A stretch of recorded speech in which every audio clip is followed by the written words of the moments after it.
Mark Twain அவர்களின் ஒரு பேய் கதை. பல ஆண்டுகளாக காலியாக பிராட்வேயில் இருந்த ஒரு பழைய பெரிய கட்டிடத்தின் மேல்தளத்தில் ஒரு விசாலமான அறையை நான் வாடகைக்கு எடுத்தேன். நீண்ட காலமாக இந்த அறை தூசி நிறைந்து சிலந்தி வலைகளால் மூடப்பட்டு தனிமையாலும் மௌனத்தாலும் சுற்றப்பட்டு எந்தவிதமான பராமரிப்பும் இல்லாமல் ஒரு பாழடைந்த மண்டபமாக இருந்தது. அந்த முதல் இரவில் நான் கல்லறையின் மத்தியில் உழலுவதாக இறந்தவர்களின் தனி உரிமைக்கு எதிராக படையெடுப்பதைப் போலவும் உணர்ந்தேன். என் வாழ்க்கையில் முதன்முறையாக ஒரு மூட நம்பிக்கையின் பயம் என் மீது வந்தது.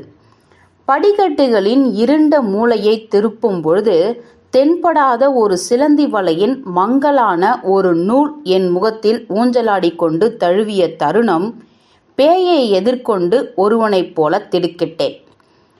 பூஞ்சனத்தையும் இருட்டையும் வெளியேற்றிக் கொண்டு எனது அறையை அடைந்தபோது நான் மகிழ்ச்சி அடைந்தேன். அறையில் உள்ள சூளையில் தீ எரிந்தபோது ஆறுதலான நிம்மதியுடன் நான் அதற்கு முன் அமர்ந்தேன். கடந்த காலங்களை நினைத்து கொண்டும் பழைய காட்சிகளை நினைவுபடுத்தி கொண்டும் கடந்த காலத்தின் மூடுபனியிலிருந்து அவை மறந்து போன முகங்களை வரவழைத்து கொண்டும் நீண்ட காலத்திற்கு முன்பே எல்லா நேரத்திலும் அமைதியாக வளர்ந்த குரல், எப்பொழுதும் யாரும் பாடாத பழக்கமான பாடல்களை ஆடம்பரமாக கேட்டுக்கொண்டும் நான் 2 மணி நேரம் அங்கு அமர்ந்தேன். என் மறுபரிசீலனை ஒரு சோகமான பாதைக்கு மென்மையாக்கப்பட்டது போல வெளியே வீசும் காற்றின் ஊளையிடுதல் ஒரு அழுகைக்கு மென்மையாக்கப்பட்டு சாளர பலகத்தில் தாக்கிய மழை ஒரு அமைதியான தடதடவென்ற சத்தமாக குறைந்து வீதியில் சத்தம் ஒவ்வொன்றாக தணிந்து தாமதமாக வந்தவனின் விரைவான அடிச்சுவடுகள் எந்த சத்தத்தையும் விட்டுவிடாமல் தொலைவில் மறைந்தன. நெருப்பு குறைவாக எரிந்தபோது தனிமை உணர்வு என் மீது படர்ந்தது. நான் எழுந்து ஆடைகளை களைந்து அறையில் கால்விரல் நுனிகளில் நடந்து தூங்கும் எதிரிகளால் நான் சூழப்பட்டிருப்பதைப் போலவும் அதன் தூக்கத்தை கலைப்பது ஆபத்தானது என்ற முறையில் நான் செய்ய வேண்டியதை திருட்டுத்தனமாக செய்தேன். படுக்கையில் போர்த்தி கொண்டு மழையையும் காற்றையும் கடைகளின் கதவு தொலைவில் மூடப்படும் ஓசைகள் ஆகியனவை எனக்கு தாலாட்டு பாடின. எவ்வளவு நேரம் என்று தெரியாவிட்டாலும் நான் நன்றாக தூங்கினேன். திடீரென்று எதிர்பார்க்காத நடுக்கத்துடன் நான் விழித்து கொண்டேன். எதுவும் அசையாமல் இருந்தது, என் இதயத்தை தவிர எதுவும். நான் அந்த துடிப்பை கேட்டேன். யாரோ எனது போர்வையை மெதுவாக பாதத்தின் பக்கம் இழுப்பது போல இருந்தது. என்னால் அசையவோ பேசவோ முடியவில்லை. அப்பொழுது போர்வை எனது மார்பு காணும் வரை வலுக்கட்டாயமாக நழுவியது. பின்னர் ஒரு பெரிய முயற்சியால் நான் போர்வையை இழுத்தெடுத்து முக்காடு போட்டேன். நான் உன்னிப்பாக கவனித்து கொண்டு காத்திருந்தேன். மீண்டும் ஒரு முறை அந்த போர்வையின் நிலையான இழுத்தல் துவங்கிய போது மீண்டும் ஒரு நூற்றாண்டு காலத்தை இழுத்துச் செல்லும் வினாடிகளில் மீண்டும் என் மார்பு நிர்வாணமாகும் வரை நான் படுத்திருந்தேன். இறுதியில் என் ஆற்றல்களை திரும்ப பெற்று ஒரு பெரும் முயற்சியுடன் போர்வையை இழுத்தெடுத்து போர்த்திய பிறகு அதை வலுவாக பிடித்து கொண்டேன். நான் காத்திருந்தேன். மீண்டும் இழுப்பது போல உணர்ந்தபோது நான் மிகவும் வலிமையாக போர்வையை பிடித்து கொண்டேன். இழுப்பதன் வலிமையும் ஏறிய போது எனது கரத்திற்கு சிரமம் நன்கு தெரிந்தது. போர்வையை இழுப்பதன் வலிமை மேலும் மேலும் வேகமாகிவிட்டது. என் கரத்திலிருந்து போர்வையை வெளிப்பட்டு 3ஆம் முறை விலகிச் சென்றது. நான் உருமினேன். படுக்கையின் காலடியிலிருந்து ஒரு பதில் கூக்குரல் வந்தது. வேர்வை துளிகளின் மணிகள் என் நெற்றியில் நின்றன. நான் உயிருடன் இருந்ததை விட இறந்ததாக உணர்ந்தேன். இப்பொழுது என் அறைகள் ஒரு கனமான காலடி கேட்டன. யானையின் காலடி போல, மனிதன் காலடி போல இல்லை. ஆனால் அது என்னிடம் இருந்து நகர்ந்து கொண்டிருந்தது. அது ஆறுதலாக இருந்தது. அது கதவை அடைந்ததை நான் கேட்டேன். தாழ்பாலையோ அல்லது பூட்டையோ திறக்காமலே அது கதவின் வெளியே சென்றது. இருண்ட நடைபாதையில் அலைந்து தரையையும் கூரையையும் சிரமப்படுத்தி கொண்டு அது கடந்து செல்லும் வரை ஓசை எழுப்பி பின்னர் மீண்டும் ஒரு முறை மௌனம் ஆட்சி செய்தது. என் உணர்ச்சிகள் அமைதியடைந்த போது சுயமாக கூறினேன், இது ஒரு கனவுதான், ஒரு கெட்ட கனவு. அது ஒரு கனவு என்று நான் என்னை நம்பிக்கொள்ளும் வரை அதை யோசித்து கொண்டே நான் படுக்கையில் படுத்து கிடந்தேன். ஒரு ஆறுதலான சிரிப்பு என் உதடுகளை தளர்த்திய போது நான் மீண்டும் மகிழ்ச்சியானேன். எழுந்து விளக்கை ஏற்றினேன். அதன் பிறகு ஒரு கதவில் தாழ்பால்கள் பூட்டு நான் முன் கண்டபடி அசையாமல் இருப்பதை மேலும் ஒரு இனிமையான சிரிப்பு இதயத்தில் எழும்பி உதடுகளிலிருந்து அலைமோதியது. எனது புகைக்குழாயை எடுத்து தீச்சூளைக்கு முன்னால் அமர்ந்தபோது அந்த தருணத்தில் என் விரல்களிலிருந்து புகைக்குழாய் நழுவியது. என் முகத்தில் இரத்தம் சுண்டி போவதும் இல்லாமல் என் தெளிவான சுவாசம் ஒரு பெரும் மூச்சாக குறைக்கப்பட்டது. சூளை அடுப்பிலிருந்து தரைவில் பரவிய சாம்பலில் பதிந்த சொந்த கால்தொடரின் அருகருகே பதிந்த வேறொரு தடம். ஒப்பிடுகையில் எனது கால்தடம் ஒரு குழந்தையினுடையது போல தென்பட்டது. அப்படியென்றால் ஒரு விருந்தாளி என் அறைக்குள் வந்திருக்க வேண்டும். அந்த யானை கால்தடம் இப்போது புரிந்தது. பயத்தால் நடுங்கிக் கொண்டு நான் விளக்கை அணைத்துவிட்டு படுக்கைக்கு திரும்பினேன். நான் இருளில் வெறித்து பார்த்து கொண்டும் கவனித்து கொண்டும் நீண்ட நேரம் படுத்தேன். அப்பொழுது தலைக்கு மேல் தளத்தில் ஒரு கனமான உடலை இழுப்பது போல உராயும் ஓசையை கேட்டேன். அதன் பிறகு ஒரு சடலத்தை கீழே போடுகிற சத்தம் தொடர்ந்தது. அந்த உடல் விழுந்த அதிர்ச்சி எனது ஜன்னலில் பிரதிபலித்தது. கட்டிடத்தின் பல இடங்களில் கதவுகளை பலமாக சாத்தும் ஓசை கேட்டது. அவ்வப்பொழுது பயமுறுத்தும் காலடிகள் நடைபாதையில் அங்கும் இங்கும் செல்வதாகவும் படிக்கட்டில் ஏறி இறங்குவதாகவும் கேட்டேன். சில நேரங்களில் இந்த சத்தங்கள் என் கதவை நெருங்கி தயங்கி மீண்டும் போய்விட்டன. தொலைவில் உள்ள நடைபாதையில் சங்கிலியின் ஓசை மங்கலாக கேட்டேன். நான் உன்னிப்பாக கவனித்த பொழுது ஓசை என் அறை எதிர்கே உச்சத்தில் நெருங்கியது. அது சோர்வாக படிக்கட்டிலில் ஏறிய போது ஒவ்வொரு அசைவையும் சங்கிலியின் தளர்வான உபரி மூலம் குறித்து அது அடுத்தடுத்து ஒவ்வொரு அடியிலையும் ஒரு உச்சரிப்பு சத்தத்துடன் விழுந்தது. முணுமுணுத்த வாக்கியங்களையும் பாதி வாக்கியங்களோடு கூச்சலிடும் ஓசை வன்முறையாக மூச்சு திணறுவது போல் கேட்டது. தென்படாத துணிகளின் காற்றில் வீசும் ஒளியும் தென்படாத இறக்கையின் படபடக்கும் ஓசையும் கேட்டேன். பிறகு என் அறையில் நான் தனியாக இல்லை என்பதையும் உணர்ந்தேன். என் படுக்கை அருகில் பெரும் மூச்சு மற்றும் மர்மமான கிசுகிசுக்குகளை கேட்டேன்.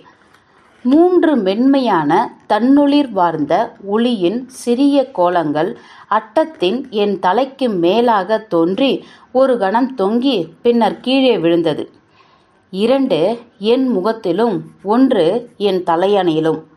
அவைகள் திரவமாக சிதறிய பொழுது நான் அதன் வெப்பத்தை உணர்ந்தேன். அவைகள் வீழ்ந்தவுடன் இரத்தத் துளிகளாக மாறியதாக உள்ளுணர்ச்சி என்னிடம் கூறியது. இதை பற்றி உறுதியாக நம்புவதற்கு எனக்கு விளக்குகள் தேவையில்லை. பின்னர் நான் மங்கலான முகங்களையும் மங்கலான ஒளிரும் வெண்மையான உயர்ந்த கரங்கள் உடலில்லாமல் காற்றில் மிதப்பதும் ஒரு நொடி மிதப்பதும் அதன் பின்னர் மறைந்து விடுவதும் நான் கண்டேன். கிசுகிசுப்பு நின்று குரல்களும் ஒளிகளும் நின்றதோடு ஒரு நிதானமான அமைதி தொடர்ந்தது. நான் காத்திருந்து கேட்டேன். எனக்கு ஒளி இருக்க வேண்டும் அல்லது இறக்க வேண்டும் என்று உணர்ந்தேன். நான் பயத்தால் வலுவிழந்தேன். நான் மெதுவாக எழுந்து உட்கார என்னை உயர்த்திய பொழுது ஓர் ஈரமான கரத்தோடு எனது முகம் தொடர்புக்கு வந்தது. என்னிடமிருந்து அனைத்து வலிமையும் சோர்ந்து நான் ஒரு நோயாளியைப் போல திரும்பி விழுந்தேன்.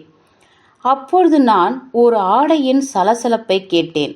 அது கதவின் பக்கம் சென்று வெளியே செல்வது போல தோன்றியது. மீண்டும் அனைத்தும் அசையாமல் இருப்பது போது நோய்வாய்ப்பட்டு சோர்வடைந்து நான் மெத்தையிலிருந்து மெதுவாக எழுந்து 100 வயதில் கைகள் நடுங்குவது போல விளக்கை எரியவிட்டேன். வெளிச்சம் என் ஆத்மாவிற்கு கொஞ்சம் உற்சாகத்தை அளித்தது. நான் உட்கார்ந்து சாம்பலில் அந்த பெரிய தடம் பற்றிய ஒரு கனவு சிந்தனையில் விழுந்தேன். அதன் வெளிப்புறங்கள் அசைந்து மங்கலாகியது. அதன் மேலே பார்த்தபோது பரந்த வாயு சுடர் மெதுவாக விலகி கொண்டிருந்தது. அதே தருணத்தில் அந்த யானையை போன்ற சுவடுகளை மீண்டும் கேட்டேன். அதன் வரவை நான் கவனித்த போது இருந்த நடைபாதையில் மிக நெருங்கி வந்தது. அப்பொழுது ஒளி மங்கலாக குறைந்தது. அந்த ஒளி என் கதவருகில் வந்து நின்றது. ஒரு நீல நிறத்திற்கு ஒளி குறைந்து விட்டது. என்னை சுற்றி இருந்த அனைத்தும் நிழலான அந்தி நேரத்தில் கிடந்தன. கதவு திறக்கப்படவில்லை. ஆனாலும் என் கன்னத்தில் காற்று விசிறியின் மங்கலான உணர்வை உணர்ந்தேன். தற்பொழுது என் முன் ஒரு பெரிய மேகமூட்டமான இருப்பை உணர்ந்தேன். கவரப்பட்ட கண்களால் அதை பார்த்தேன். ஒரு வெளிர் பளபளப்பு அதன் மீது பரவியது. ஒரு கை தோன்றியது, பின்னர் கால்கள், பின்னர் ஒரு உடல், கடைசியாக ஒரு பெரிய சோகமான முகம் நீராவியிலிருந்து வெளியேறியது. அதன் மேக மூட்டத்திலிருந்து அகற்றப்பட்டு நிர்வாணமாக தசை மற்றும் அழகாக கம்பீரமான கார்டிஃப் ஜெயிண்ட் எனக்கு மேலே தோன்றியது. அதாவது ஒரு அரக்கன். என் துன்பங்கள் அனைத்தும் மறைந்துவிட்டன. அந்த தீங்கற்ற முகத்துடன் எந்த தீங்கும் வர முடியாது என்பதை ஒரு குழந்தை அறிந்திருக்கலாம். என் மகிழ்ச்சியான உற்சாகங்கள் ஒரே நேரத்தில் திரும்பியதோடு அவர்களிடம் அனுதாபத்துடன் விளக்கு மீண்டும் பிரகாசமாக எரிந்தது. நட்பான அரக்கனை வாழ்த்துவதைப் போல தோழமையை வரவேற்க ஒரு தனிமையான வெளியேற்றப்பட்ட நபர் ஒருபொழுதும் இத்தனை மகிழ்ச்சி அடைந்திருக்க முடியாது. நான் கேட்டேன், ஏன், நீதானா அது? கடந்த 2-3 மணி நேரமா மரண பீதியில் இருந்தேன் என்பது உனக்கு தெரியுமா? உன்னை பார்த்ததில் நான் உண்மையிலேயே மிகவும் மகிழ்ச்சி அடைகிறேன். என்னிடம் நீ அமர்வதற்கு வலிமையுள்ள ஒரு பெரும் நாற்காலி இருந்திருந்தால் என வியக்கிறேன். இங்க அந்த நாற்காலி, உட்கார முயற்சிக்க வேண்டாம். ஆனால் அது மிகவும் தாமதமாகிவிட்டது. நான் அவனை தடுத்து நிறுத்துவதற்கு முன்பே அவன் ஏற்கனவே நாற்காலியில் அமர்ந்து கீழே சென்றான். ஒரு நாற்காலி இவ்வாறு நடுங்குவதை என் வாழ்க்கையில் ஒரு நாளும் நான் கண்டதில்லை. நிறுத்து நிறுத்து, நீ அனைத்தையும் அழிப்பாய் என முடிப்பதற்கு முன்னரே மீண்டும் தாமதமாகிவிட்டது. மற்றொரு விபத்து ஏற்பட்டது. மற்றொரு நாற்காலி அதன் அசல் கூறுகளில் தீர்க்கப்பட்டது. என்ன ஒரு அலங்காலம்! உன்னால் மதிப்பிட முடியாதா? இந்த இடத்திலுள்ள அனைத்து தளபாடங்களையும் அழிக்க விரும்புகிறாயா? இங்கே பீதி அடைவதற்கு முட்டாள்! ஆனால் அது பயனில்லை.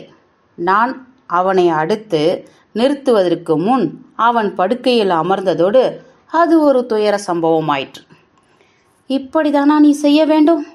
முதல்ல நீ ஓர் மரத்தடியைப் போல மற்ற முகவரி இல்லாத பூதங்களையும் அழைத்து கொண்டு வந்து எனக்கு மரண பீதி அளித்தாய். நிர்வாணம் உந்தன் பாலினத்தில் இருந்தால் அங்கு கூட இல்லை. மரியாதைக்குரிய நாடக அரங்கத்தை தவிர நாகரிகமான மக்களால் பொறுத்து கொள்ள முடியாத உந்தன் உடையை நான் பொருட்படுத்தாமல் இருந்தபோதிலும் நீ அமர்ந்து தளபாடங்கள் அனைத்தையும் அழித்ததற்கு நீ எனக்கு திருப்பி செலுத்த வேண்டும். நீ என்ன செய்ய வேண்டும் என்று தெரியுமா? என்னை தேசப்படுத்துவது மட்டுமல்லாமல் நீ உன்னையே சேதப்படுத்துகிறாய். நீ உந்தன் முதுகெலும்பின் நடுவரிசையை உடைத்து விட்டதும் இல்லாமல் உந்தன் எலும்பையும் தூளாக்கி அதை தரை முழுவதும் பரவி ஒரு பளிங்கு அலை போல் இருக்கிறது. நீ வெட்கப்பட வேண்டும். நீ நன்றாக அறிந்து கொள்ளும் அளவிற்கு பெரியவன்தான். சரி, நான் இனி எந்த தளபாடங்களையும் உடைக்க மாட்டேன். ஆனால் நான் என்ன செய்ய? ஒரு 100 ஆண்டு காலமா உட்கார எனக்கு வாய்ப்பு கிடைக்கவில்லை. அவன் கண்ணில் நீர் வழிந்தது. பாவம் பிசாசு, நான் ஆறுதல் கூறினேன். நான் உன்னிடம் அவ்வளவு கடுமையாக இருந்திருக்கூடாது. சந்தேகமின்றி நீ ஒரு அனாதை கூட. ஆனால் வந்து இந்த தரையில் அமர். வேற எதுவும் உந்தன் எடையை தாங்காது. தவிர எனக்கு மேலே இருக்கும் உன்னுடன் நேசமாக இருக்க முடியாது. இந்த உயரமான நாற்காலியில் நான் அமர்ந்து கொண்டு உன்னை முகத்தோடு முகம் பார்த்து நேருக்கு நேர் விவாதிக்க வேண்டும். ஆகவே அவன் தரையில் அமர்ந்து கொண்டு நான் அளித்த புகைக்குழாய்க்கு தீ கொடுத்த போது நான் என் சிவப்பு போர்வைகளில் ஒன்றை அவன் தோள்களுக்கு மேலே வீசினேன்.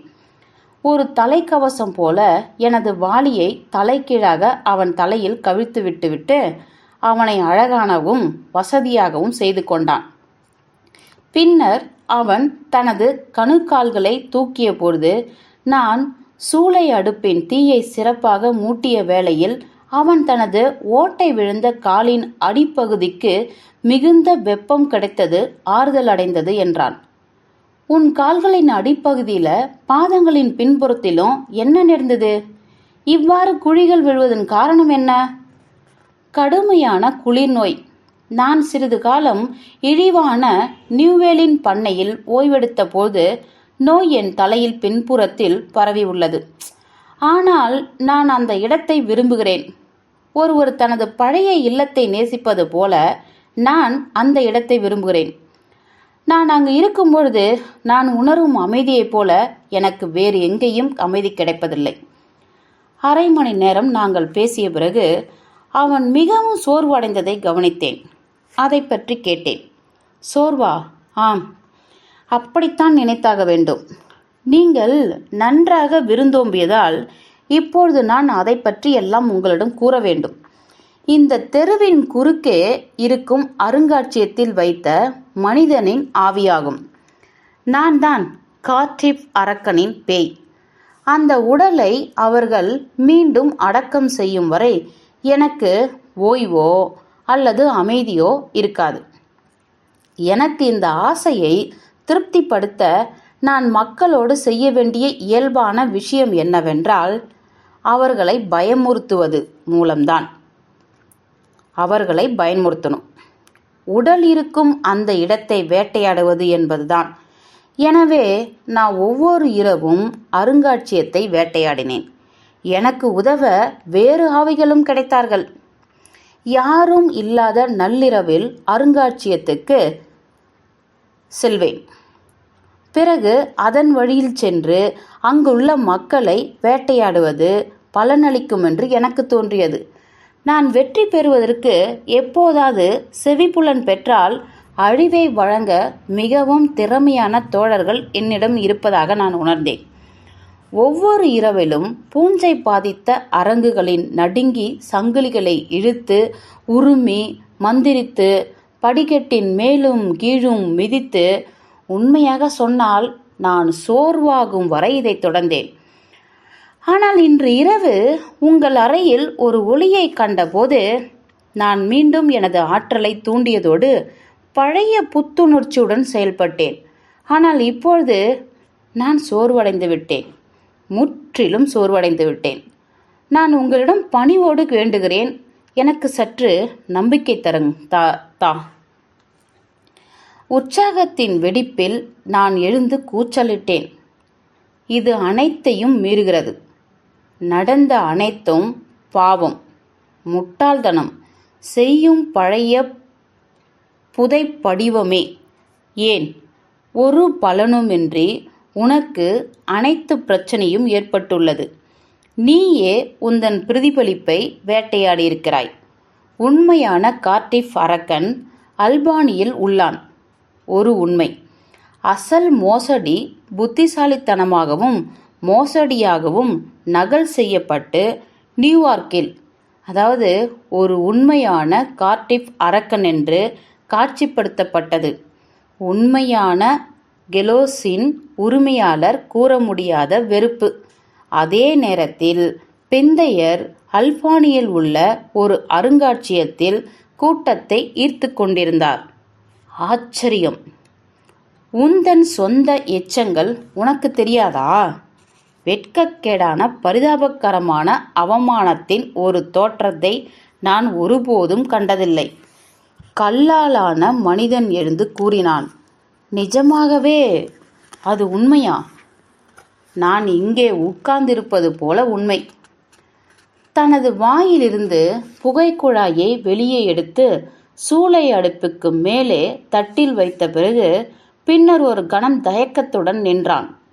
பழைய பழக்கத்திலிருந்து தன்னை அறியாமலே அவனது கால் சட்டையின் பாக்கெட் இருந்திருக்க வேண்டிய இடத்துல தமது கரங்களை வைத்து தியானம் செய்வது போல தனது தாடியை மார்பில் வைத்தான். மேலும் இறுதியாக கூறினான். சரி, நான் இதற்கு முன்பு இவ்வளவு அபத்தமாக உணர்ந்ததில்லை. கல்லாலான மனிதன் மற்ற அனைவரையும் விற்றுவிட்டான். இப்பொழுது இந்த சராசரி மோசடிக்காரன் சொந்த பேயையே விற்றுவிடுகிறான். என் மகனே, உன் இதயத்தில் ஏதேனும் ஒரு துண்டு இருந்தால் என்னை போன்ற ஏழை நண்பன் இல்லாத பேயை வெளியே விட வேண்டாம். நீ உன்னையே முட்டாளாக்கி கொண்டால் எப்படி உணர்வாய் என்று சிந்திக்கவும். படிக்கட்டில் அவனது காலோசை தேய்ந்து போவதை நான் கேட்டேன். வெற்றிடமாக தெருவில் அவன் நடந்து மறைந்தபோது அவனை நினைத்து வருத்தப்பட்டேன். என் சிவப்பு போர்வையும் மற்றும் என் குளியல் தொட்டியையும் அவன் எடுத்துச் சென்றதற்கு மேலும் வருத்தப்பட்டேன். முற்றும்.